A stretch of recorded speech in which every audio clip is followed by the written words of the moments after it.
আমাদের সমাজের যে অবস্থা, আমরা দান করি, আমাদের সবচেয়ে খারাপ জিনিসটাকে আমরা দান করার চেষ্টা করি।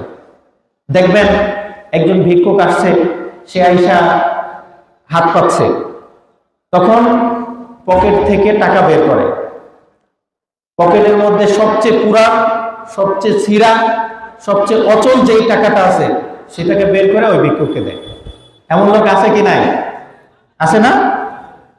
মসজিদে যায়, শুক্রবারে মসজিদগুলোতে দেখবেন জুমার পরে দান করে না, ওই দানের টাকা একটু গণ নেন মাঝে মাঝে। দেখবেন 100টা নোটের মধ্যে 20-30টা নোট থাকে বা 10-12টা নোট থাকে সিরা। ওই পুরা দুনিয়ার কোথাও চালাইতে পারে নাই, আইসা আল্লাহর ঘরে দিয়ে গেছে। এমন লোক আছে না?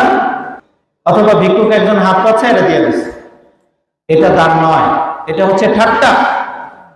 আপনার যদি সামর্থ্য না থাকে আপনি দান করেন না, সমস্যা নাই, কিন্তু আপনি যদি ধোঁকাবাজি করেন তাহলে সওয়াবের পরিবর্তে আপনার গুনাহ হবে।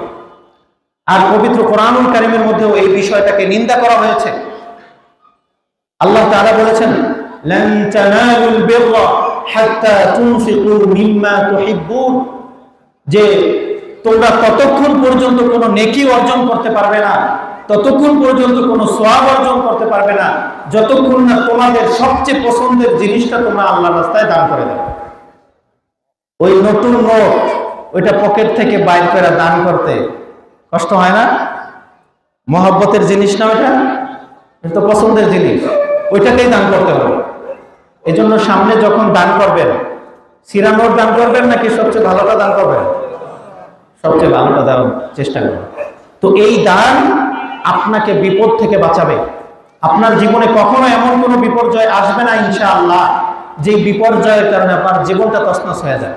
আপনার যতটুকু সামর্থ্য আছে, আপনি 1 টাকা দান করতে চান, আল্লাহর সন্তুষ্টির উদ্দেশ্যে 1 টাকা দিয়ে দেন। এই 1 টাকাকে আল্লাহ তাআলা এত বাড়ায় দিবেন যে এটা বাড়তে বাড়তে তার সমান হয়ে যাবে। এটা হাদিস শরীফের মধ্যে আসছে। কিন্তু আপনাকে নিয়ত রাখতে হবে সহিহ। আপনার নিয়ত হতে হবে আল্লাহর সন্তুষ্টি। আপনি আল্লাহর সন্তুষ্টির উদ্দেশ্যে 1 টাকা দান করলে সেটাকে আল্লাহ তাআলা গ্রহণ করবেন। আর আপনি যদি লোক দেখানোর জন্য অথবা মানুষকে সন্তুষ্ট করার জন্য অথবা অন্য কোনো নিয়তে দান করেন, ওই দান আপনার জন্য জাহান্নামের কারণ হবে। দান করে আপনি জাহান্নামে যাবেন। এজন্য দান করার ক্ষেত্রে আমাদের নিয়তটাকে সহি করে নিতে হবে।